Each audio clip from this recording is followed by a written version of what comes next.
Hey, Salaki, I had to deal with that. All right, this is going to be part two. I'll praise to Yahweh, Bashim, Al Shai, Bashim, Al Kakadash. All right, and I remember where I was at. I was in Isaiah 53.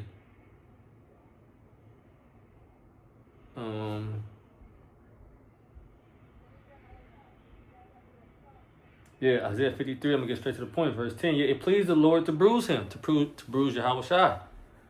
Okay, his only begotten son. He had put him to grief. All right, hey, and we've been put to grief. When thou shalt make his soul an offering for sin, for the sins of the nation of Israel, starting with the elect. He shall see his seed, he shall prolong his days, and the pleasure of the Lord Yahweh shall prosper in his hand, in Yahweh Shai's hand. All right. Hey, on the right hand of the Lord is pleasure forevermore. And that's what we got coming. You know, in the first part of the lesson, man, you know, the Spirit was hitting me, and there was a lot of scriptures I hadn't even written down. But now, man, I'm going to just get some ones that I was meditating on. I'm going to make it quick, too, because it's about time for me to bounce out. I know some more business. Romans 8:16, the Spirit itself beareth witness with our spirit that we are the children of the Most High. And the curses are upon us, man. You know, the curses identify us. All right, hey, and just the Spirit, which is the Word, all right, testifies, it proves that we're the children of the Most High, regardless of our people who don't believe it, or regardless to the heathens, regardless to motherfuckers like Vocab Malone, doesn't matter.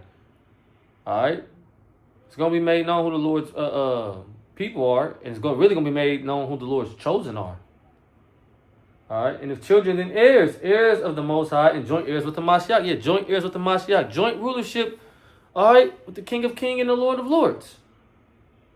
If so be that we suffer with him, that we may be also glorified together. All right, so if we suffer with him, we're going to be glorified with him. For I reckon that the sufferings of this present time are not worthy to be compared with the glory which shall be revealed in us. All right, so there's going to be no comparison. What does it say in 2 Corinthians 4? Yeah, the maintenance man was here a little longer than I even desired, but he got everything straight. And now the bro say he on his way to come get me. I'm going to handle some business. 2 Corinthians chapter 4. 16, for which cause we faint not, but though our outward man perish, yet the inward man is renewed day by day. Yeah, the Spirit. All right, the only thing that's going to be taken out of Babylon the Great, the only thing that's going to make it out of Babylon the Great is the souls of the elect. For our light affliction, yeah, the scriptures call it a light affliction, which is but for a moment. Yeah, it's just temporary. All right, see, the pleasure is going to be eternal every day. Pleasures forevermore, just on the right hand of the Heavenly Father. All right, so for our light affliction, which is but for a moment, just for a season, everything is seasonal. Working for us a more exceeding and eternal weight of glory. All right, more eternal weight of glory, eternal glory. All right, eternal weight of glory. Verse 18, while we look not at the things which are seen, but at the things which are not seen. See?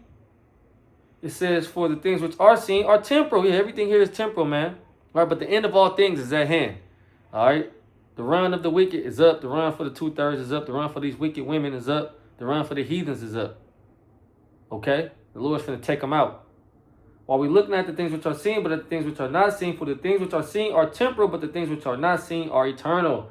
Or the things that we see through our mind's eye, which are in the scriptures, are eternal. Okay?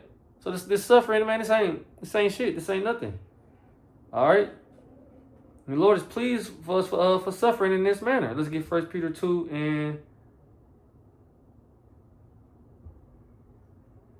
19. For this is thankworthy if a man for conscience toward the Most High endure grief, suffering wrongfully. And really, we suffering, we bearing indignation because we sinned against the Lord. Right now, as we trying to walk straight, all right, we're trying to rehearse the righteous acts and be upright. We're still being chastened. All right, it feels like unjust treatment, but it's not. Verse 10, for what glory is it when ye be buffeted for your faults? Yeah, we be buffeted and chastened for your faults. You shall take it patiently. But if when ye do well, and we're into doing good works, we're into doing well, all right, we're into obedience.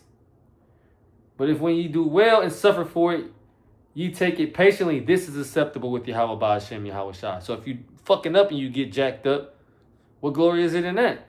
All right, but when you walking straight, all right, upright in the cricket society, in the cricket world, and you get jacked up, all right, that's pleasing to the Lord. You eat it, you deal with it. That's pleasing to the Lord Yahweh Ba'ashem Yahweh Shai. All right, and with that comes a reward. Okay, with this work we putting in comes a reward. Hebrews 6 and 10. For the Most High is not unrighteous to forget your work and labor of love which you have showed toward his name, and that you have ministered to the saints and do minister. All right, but ministering comes with suffering. Our serving his word comes with hate. All right, he that departed from iniquity maketh himself a prey. All right, the society makes a man an offender for a word. All the wickedness going on, man. All right, all the wickedness going on, nobody bats an eye or says anything about it. All right, but us who are standing up for righteousness' sake and calling out wickedness, okay, that puts a target on our back. Okay, us condemning this world, or has this world, you know what I mean, the people of this world ready to hand us over to be fucking crucified and destroyed, lied on, slandered, and that's fine. You know, because it's all written, found in the scriptures, it's all written. So it must surely come to pass. It has to.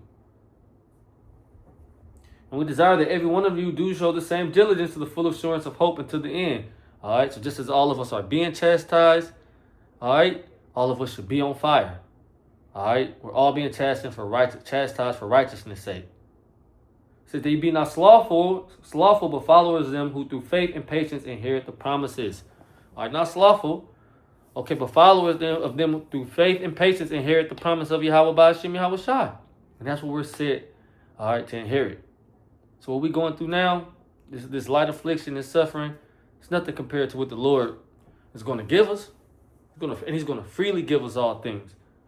All right? Yeah, but we're earning it now, man. Okay, and we being purged. And we going through what we're supposed to go through. It's a rite of passage, man. The scriptures tell us, we can end it here in Acts 14 and 22. It says, Acts 14:22, confirming the souls of the disciples and exhorting them to continue in the faith. Yeah, just continue. All right, don't give up. All right, you may fall down, but don't fall out. A righteous man falleth 7 times, man, but he's going to get back up. While the wicked falleth into destruction, they falleth into mischief. All right. It says, confirming the souls of the disciples and exhorting them to continue in the faith. Yeah, just continue. Keep fighting. The Lord loveth the fighter. Okay, we go into them deep rounds, them deep waters. All right. That only the prophets, all right, and the true believers of Yahweh Ba'ashem Yahweh Shai are conditioned for. All right, and the Lord has been taking us through conditioning. Okay. It says, in that we must through much tribulation enter into the kingdom of Yahweh Ba'ashem Yahweh Shai. So we're going to catch holy hell to enter into the kingdom. But as I read in 2 Corinthians, the 4th chapter, it's a light affliction. All right. You know, we may talk about it in the kingdom. Remember it was in Babylon? In all the captivities. Remember it was in the Syrian captivity, the Syrian Babylonian captivity. Remember it was in actual Egypt. Remember it was in spiritual Egypt. Ha! You know, we went through that little shit. Remember it was the white man had us in slavery. All right? But look what we got now.